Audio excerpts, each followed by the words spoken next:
So I don't like that Clippers schedule. Well, let's go to Golden State then. As we're recording this, they're currently losing by 20 to the Heat.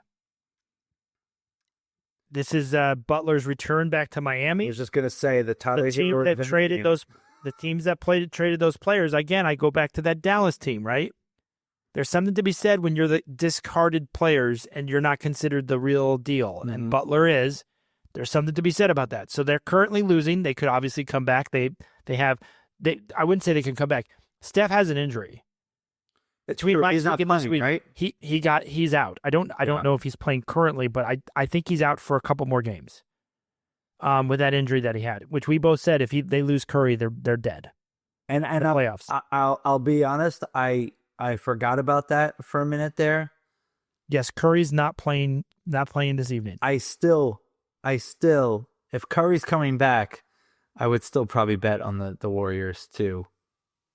Even if they lose the next few games. Let me give you their schedule. So they have Miami on the road, then they're New Orleans and San Antonio on the road. Both of those teams, they should be wins, but those are without Curry. Mm-hmm.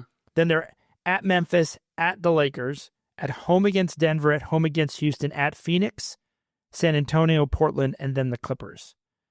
They got a tough schedule. Of the three teams, with Curry out, they're playing the easy teams with Curry out. Like they should have beat Miami. They should beat some of these teams that they're struggling with.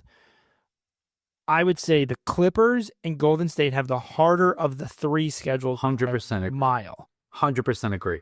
So again, my bias, if I was like, well, I really like Minnesota suddenly, I like Minnesota a lot. Yeah. I think them as a 6 seed is legitimately difficult. So I would be shocked based on, after looking at these schedules with you, I would be shocked to see Minnesota not the 6. Yeah. And then I could see the Clippers Golden State game being like, we're playing each other in 2 days. Nobody's playing. I wouldn't be shocked, but I would say that's probably how it should happen. I mean, so I would have Minnesota, then I'd have Golden State 7 and the Clippers 8. That would be mine for 6, 7, and 8. The Clippers play Golden State to see who moves on to the 7 seed, and I would be surprised if it's not Golden State. Yeah. Yeah. And so then you have the 8 seed, which would be the matchup of Dallas Suns versus, again, which we would roll dice. We'll see in 3 weeks what we're looking at versus those teams. But that's what I see. Minnesota, because of their schedule, they can really catapult themselves to not be in the play-in.